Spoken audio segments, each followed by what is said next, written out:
अमित शहांनी केलेल्या कुबड्या विधानावरून आरोप प्रत्यारोप सुरू झाले।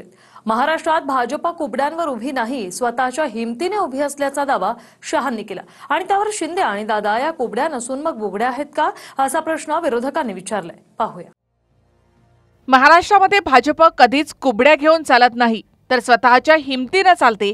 या अमित शहांच्या विधानावरून विरोधकांनी शिंदेंसह दादांनाही सवाल केले। दादा शिंदेंच्या कुबड्यांची गरज संपल्यामुळेच आता भाजप त्यांना दूर करत असल्याची टीका केली आहे। तर कुबड्यांचा अर्थ मित्र होत नसल्याचा दावा फडणवीसांनी केलाय। महाराष्ट्र में बीजेपी पार्टी भाजपा किसी बैसाखी के आधार पर नहीं चलती, अपने बूते पर खड़ी। भारत की राजनीति में जिस तरह से भारतीय जनता पार्टी का अस्तित्व और भारतीय जनता पार्टी के सिद्धांत एक अमिट स्थान रखते हैं, उसी तरह से अब महाराष्ट्र में भी भारतीय जनता पार्टी महाराष्ट्र के राजनीतिक क्षेत्र के एक मजबूत हस्ताक्षर है, इसमें कोई ना नहीं। बिहार मध्ये कुबड्या नाही आहेत का? बिहार मध्ये कुबड्याच आहेत। महाराष्ट्रात 2 कुबड्या आहेत ना, मग त्या कुबड्या नाहीत तर काय नाकातल्या कानातल्या बुगड्या आहेत का घेऊन फिरताय? कुबड्या आहेत, पण गरज सर्व वैद्य मरो। या अपमानानंतर अजित पवार आणि शिंदेंनी सरकारच्या बाहेर पडायला पाहिजे। स्वाभिमानाची थोडी जरी ठणकी त्यांच्यामध्ये पेटत असेल तर काल त्यांचा जो कुबड्या म्हणून उल्लेख केला, बरं का, कुबड्या स्वाभिमान असेल मराठा म्हणून तर राजीनामा देऊन बाहेर पडला पाहिजे। त्यांना कुबड्यांचा अर्थ कळत नाही। त्यांना जर अर्थ कळला असता तर त्यांची अशी अवस्था झाली नसती। मित्र म्हणजे कुबड्या नसतात, मित्र म्हणजे कुबड्या नसतात। त्याच्या अगोदर नड्डा पण बोलले की आम्हाला आरएसएसची पण गरज नाहीये। ते असं म्हणाले आरएसएसची आता गरज नाही आम्हाला, असं म्हणाले। ते इतके अहंकारी लोक आहेत। ते आजही तुमचं सरकार दिल्लीत आणि गल्लीत कुबड्यांवर उभं आहे। बरं, आजही तुमचं सरकार दिल्लीत आणि गल्लीत कुबड्यांवर आहे। सगळ्या कुबड्या घेऊनच तुम्ही सत्तेत बसता, एवढं विसरू नका। दरम्यान महायुतीमध्ये शिंदे आणि अजित पवार यांच्या गटाने आपल्याला कुणीही कुबड्या म्हटलं नसल्याचा दावा करत विरोधकांवर टीका केली।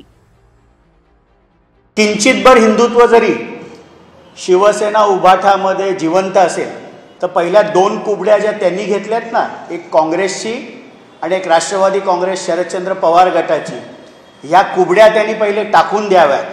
त्यामुळे भांडूपच्या भोंग्यांनी कधीतरी शिवसेना प्रमुखांचे विचार याचं आत्मचिंतन करावं आणि नंतर फुकटचे सल्ले दुसऱ्यांना द्यावे। एकनाथजींनी आपला पक्ष वाढवायचा आहे, अजितदादांनी आपला पक्ष वाढवायचा आहे। शेवटी महायुतीमध्ये आपापला पक्ष मजबूत करणे याला काही ना नाही आहे ना। त्यामुळे हा विचार काय करता आपण की अमितभाईंनी त्या ठिकाणी म्हटलं की स्वबळाव नाही म्हटलं त्यांनी त्यांचा अर्थ वेगळा घेतला। आपण सर्वांनी मजबूत भारतीय जनता पार्टी।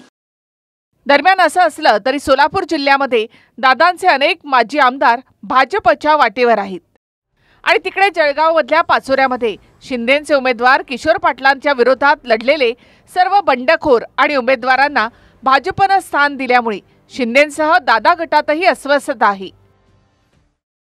अजितदादांचेच काही नेते आणि सोलापूरचे माजी आमदार हे भाजपच्या मार्गावर तिथं आहेत। म्हणजे भाजप काय शांत बसले असं नाही। भाजपची वृत्ती प्रवृत्ती अशी आहे की वापरा आणि फेकून द्या, आणि तेच आता कुठंतरी होताना दिसते। कुबड्या नको असं आता अमित शहा साहेबांनीच काल तिथं मुंबईत येऊन सांगितलेलं आहे।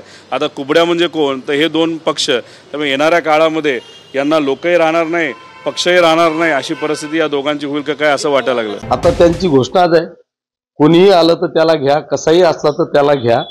त्याच्यामुळे आता ते वॉशिंग मशीन मध्ये स्वच्छ होतील अशी अपेक्षा करू। तुम्ही एका बाजूला हे सगळे माझ्या विरोधकांना भाजपमध्ये घेताय, म्हणजे उद्याची माझी अंत्यविधीचीच तयारी करताय ना तुम्ही। भाजपची ही पॉलिसी आहे की जिथे शिवसेनेचा आमदार असेल किंवा त्यांच्या मित्र पक्षाचा आमदार असेल तिथं गोड बोलून त्यांच्या लोकांना घुसवायचं, त्यांची ताकद वाढवायची आणि भविष्यात त्यालाच खतम करायचं।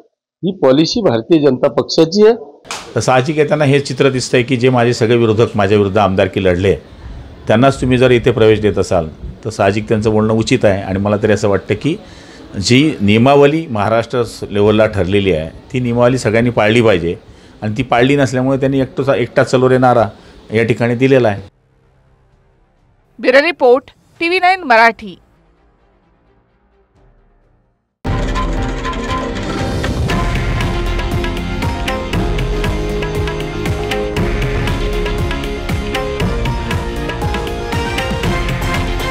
हे आहे देशातील नंबर 1 न्यूज नेटवर्क आणि आपण पाहत आहात TV9 मराठी, एकमेव.